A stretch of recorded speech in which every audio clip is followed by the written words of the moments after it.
day, Miss Elliot. Mr. Rivers. I've come to see how you spend your free afternoon.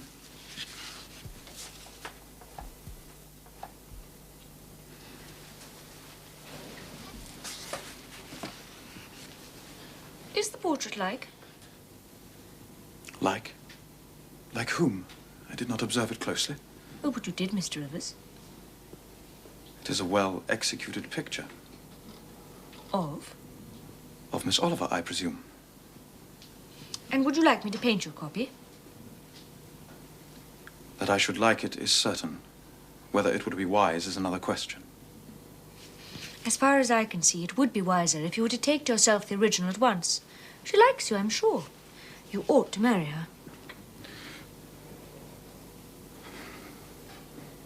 It is strange. Though I love Rosamond with all the intensity of a first passion, I experience at the same time a calm, unwarped sense that she is not the partner suited to me. Strange indeed. Rosamond a sufferer, a laborer, a female apostle, a missionary's wife? No. But you might not be a missionary. You might relinquish the scheme. Relinquish my vocation? My foundation on earth for a mansion in heaven? Never. It is dearer than the blood in my veins. And Miss Oliver? Are her disappointment and sorrow of no interest to you? She is surrounded by suitors. She will forget me in a month and marry someone far more suited to make her happy. Oh, you speak coolly, but you suffer in the conflict. You are certainly not timid. I scorn the suffering. It is a mere fever of the flesh. Reason and not feeling is my guide. I honor endurance, industry, talent. Your own progress I watch with interest because I consider you a diligent, orderly, energetic woman. It is not because I sympathize with what you have gone through or what you still suffer. I am, in my original state, a cold, hard, ambitious man. It is true. My religion has turned the original materials to the best account, but she could not eradicate nature.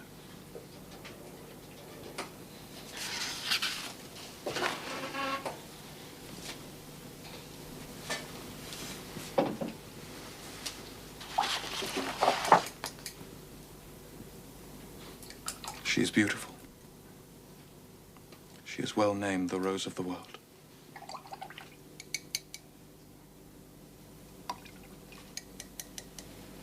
And may I not paint a copy for you? Cui bono? No. Good day, Miss Elliot. Good day, Mr. Rivers.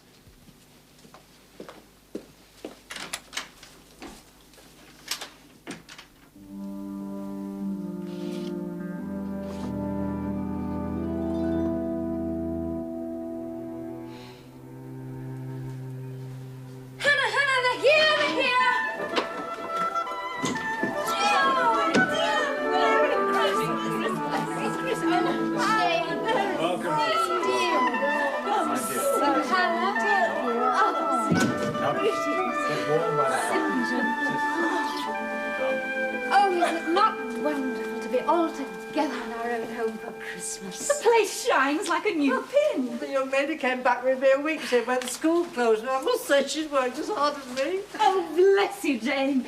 I hope this means you regard it as your own home. I, too. One's family is one's most precious earthly possession.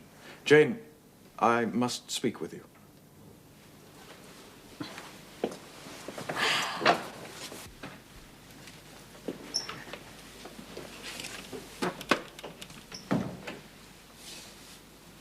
Jane, come and sit by me.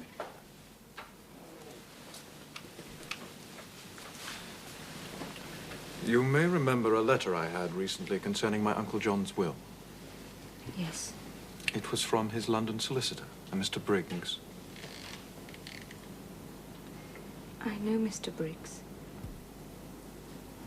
And you know my name. I plead guilty.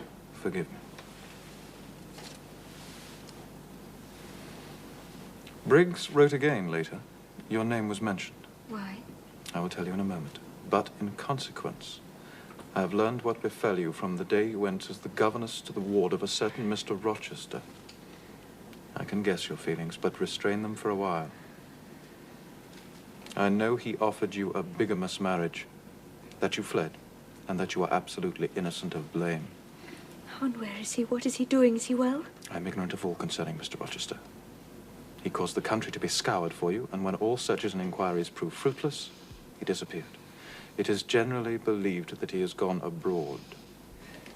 Oh, what'll become of him? Surely you are the last to care. Briggs wrote to Thornfield Hall. He was paid and has heard nothing since, except from a Mrs. Fairfax giving no information. Of Mr. Rochester. You don't know him. Don't pronounce an opinion on him.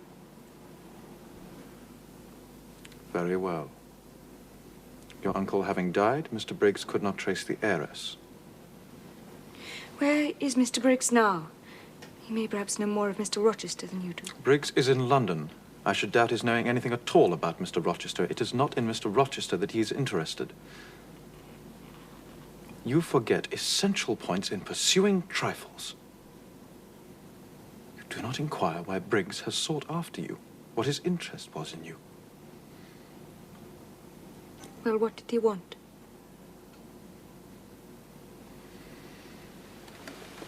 Merely to inform you that your uncle, Mr. Eyre of Madeira, has died, that he has left you all his property, and that you are rich, an heiress. An heiress? Your uncle left you £20,000.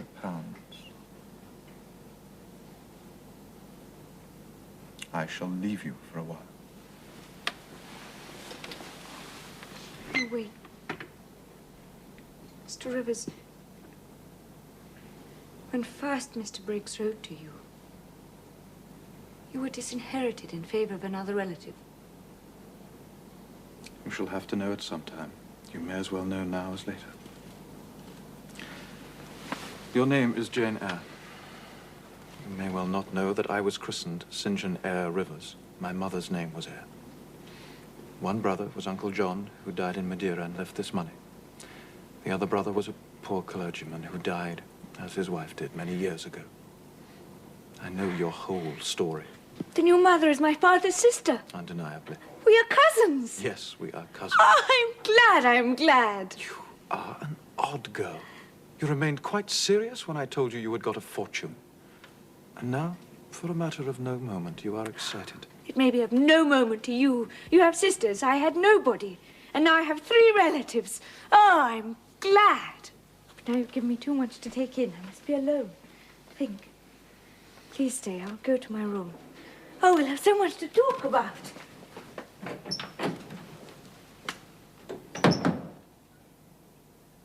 My dear, if I comprehend you, this is impossible. What is there to comprehend? There is £20,000. We have 4 cousins. We have each an equal right. Divided equally, we each have £5,000. It is as much as any of us needs, and it is perfectly possible. It is too noble a sacrifice, Jane. Noble? Mary, dear, it is selfish.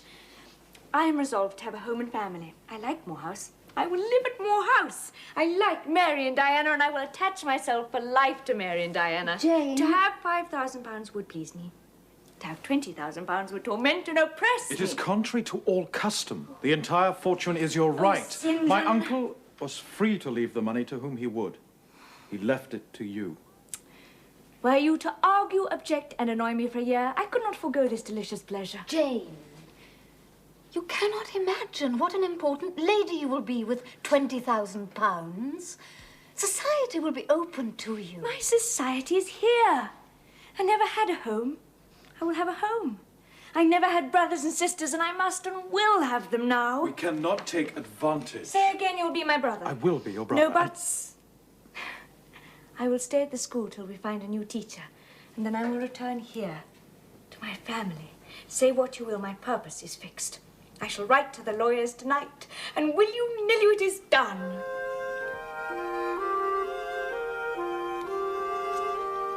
How quickly the winter went by. And how wonderful to be spending the summer together. St. John, Are your plans unchanged? Unchanged and unchangeable. And Rosamond Oliver?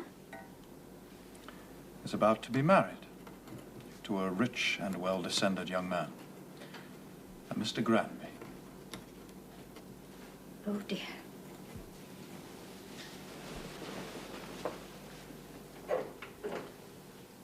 You see, Jane, the battle is fought, and the victory is won. My way is now clear.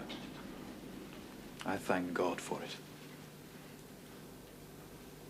You get on well with your German. Diana teaches well. Jane, I should like you to take a walk with me. I'll fetch Diana and Mary. No, I wish for only one companion this morning, and that must be you.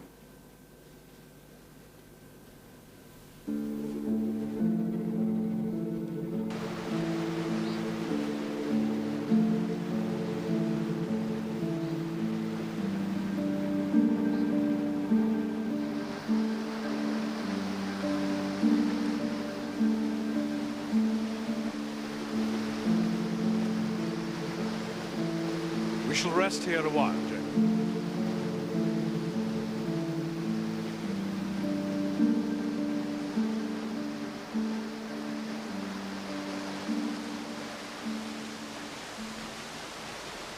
I go to India in 6 weeks, Jane. I have taken my berth on an East Indiaman.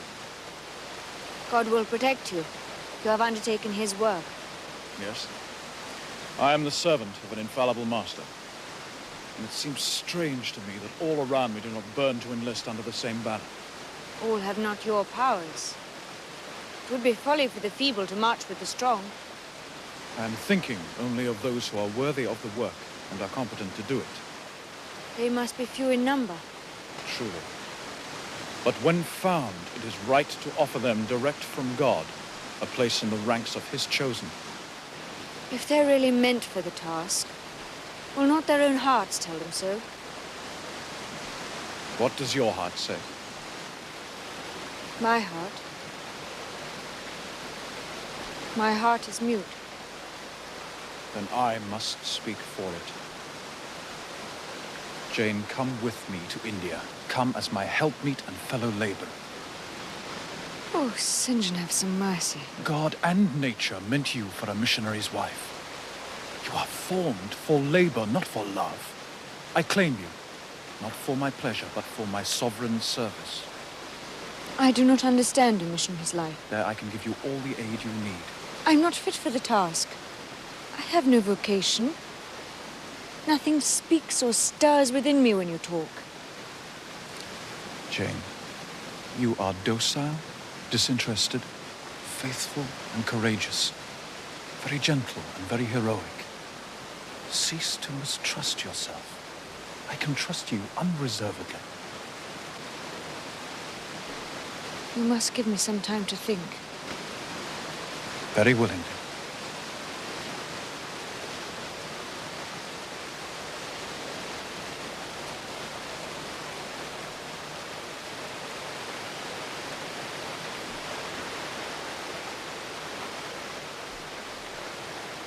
In leaving England, I should leave a loved but empty land. Mr. Rochester was no longer there.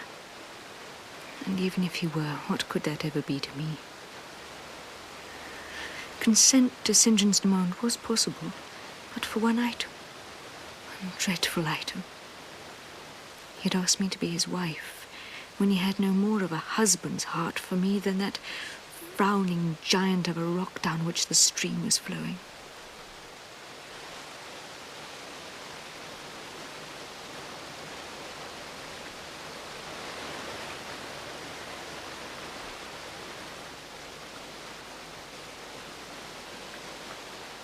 I'm ready to go with you to India, if I can go free.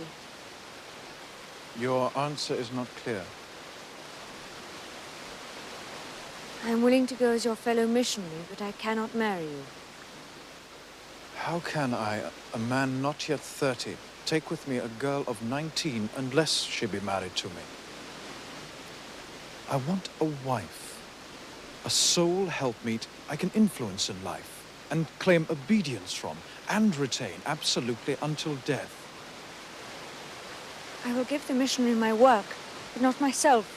Do you think God would be satisfied with half an offering? Oh, I will give my heart to God. You do not want it. We must be married. Enough of love would follow upon marriage. I scorn your idea of love. I scorn the counterfeit sentiment. Yes, St. John, and I scorn you when you offer it. Forgive me, you stung me to speak unguardedly. I shall urge you no further at present. Tomorrow I leave for Cambridge to say goodbye to old friends. I shall be absent a fortnight. Take that time to consider my offer. If you reject it, it is not me you deny, but God. Dear brother, we've almost quarreled. Come, let us shake hands.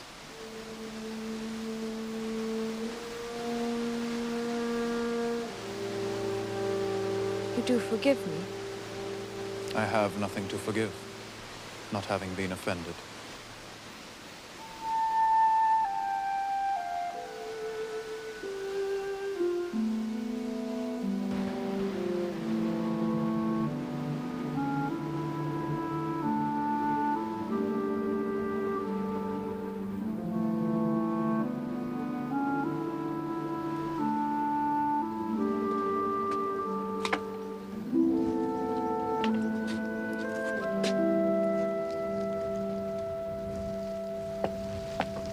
Good morning. I've called to see Miss Jane Eyre.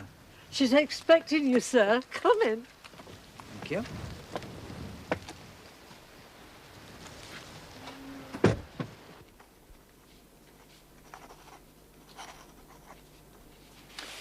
Thank you, Miss Eyre. I'm sorry to have troubled you, but if I'm to sell off the remainder of the estate, I must have your authority.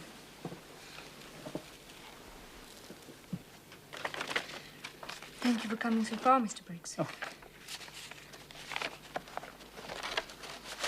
And Mr. Rochester, is he well?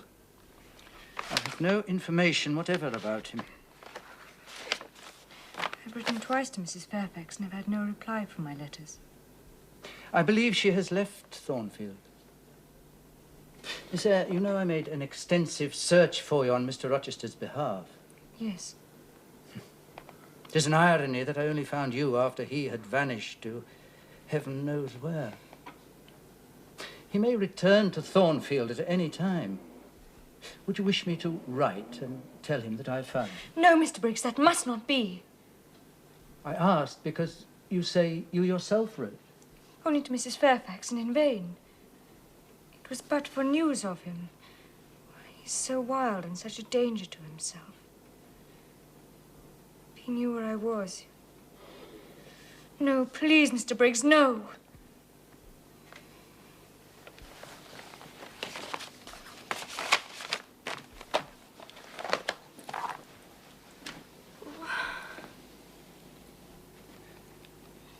Miss Eyre, I'm well. I shall obey your instructions.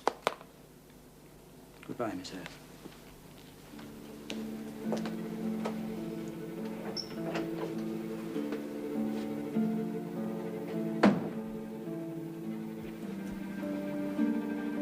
Good day to you, sir. Good day to you.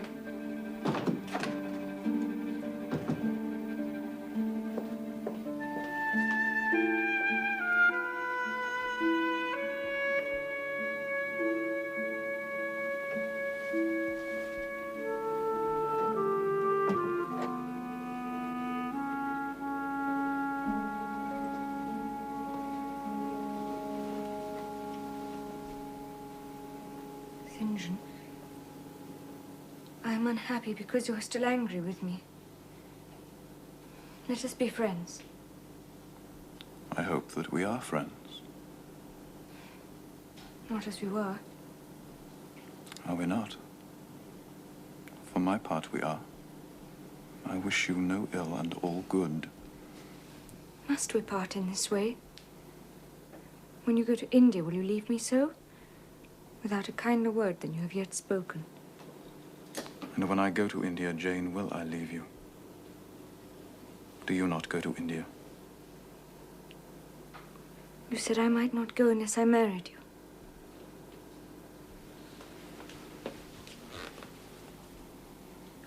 And you will not marry me. You adhere to that resolution. No, St. John. I will not marry you. I adhere to my resolution. Once again, this refusal. Why? You do not love me. You said I was formed for labor, not for love. Then I am not formed for marriage. If I were to marry you, you would kill me. You're killing me now. I am killing you. You should not use those words. They are violent, unfeminine, and untrue. But it is the duty of man to forgive, even unto 77 times. Now, indeed, you hate me. You misinterpret me. I have no wish to grieve or pain you. Indeed, I have not. I know where your heart turns. It turns towards Mr. Rochester. That is lawless. Do you intend to seek him? I wish only to know what has become of him.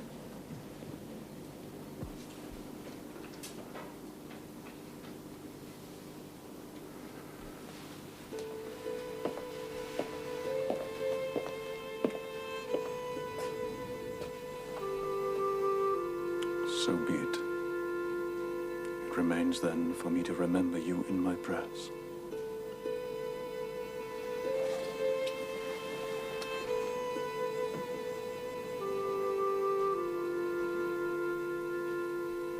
Hannah.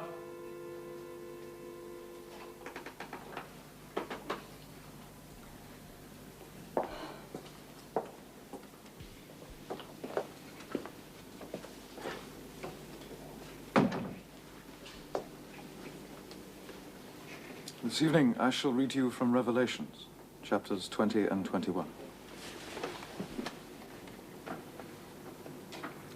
And I saw the dead, small and great, stand before God, and the books were opened.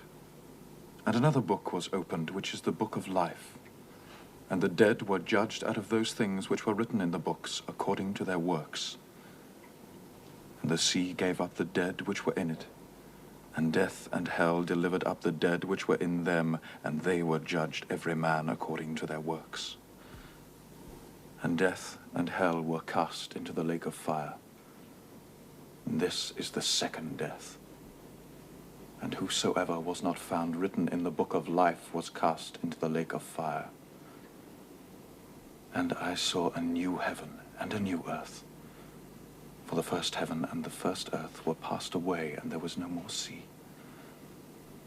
And I, John, saw the holy city, New Jerusalem, coming down from God out of heaven, prepared as a bride adorned for her husband.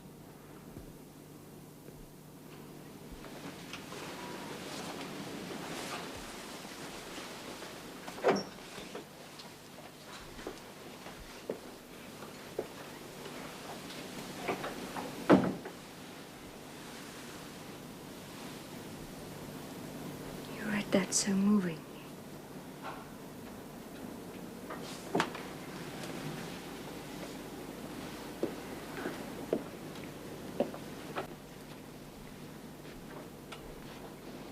Could you not think again? Could you not decide now? I could decide. I was sure it were God's will that I should marry you. Vow to marry you here and now, come after what may. My prayers are answered.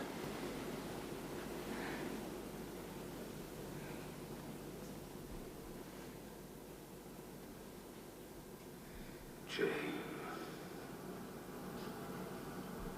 Jane. Jane. Oh, God, what is it? Jane. Jane. Oh, I'm coming! Wait for me! I'm coming! My love, wait for me! I'm coming! Where are you? Where are you?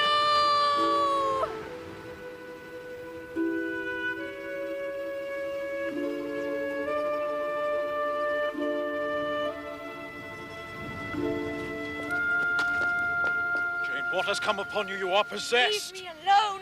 Leave me!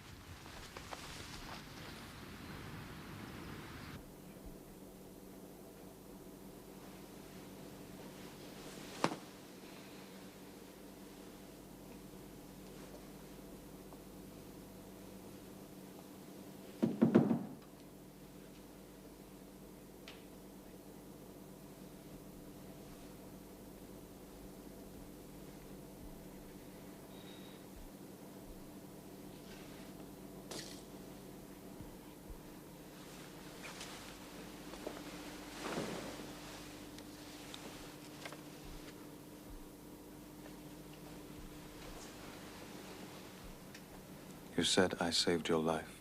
Will you not even speak with me?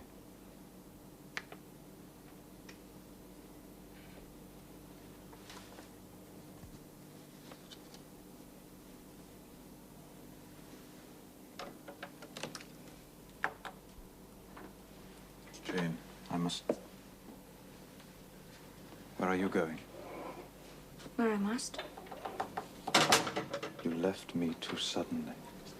Had you stayed but a little longer, you were about to lay your hand on the Christian's cross and the Christian's crown. I am sorry. Your spirit is willing, but your flesh is weak.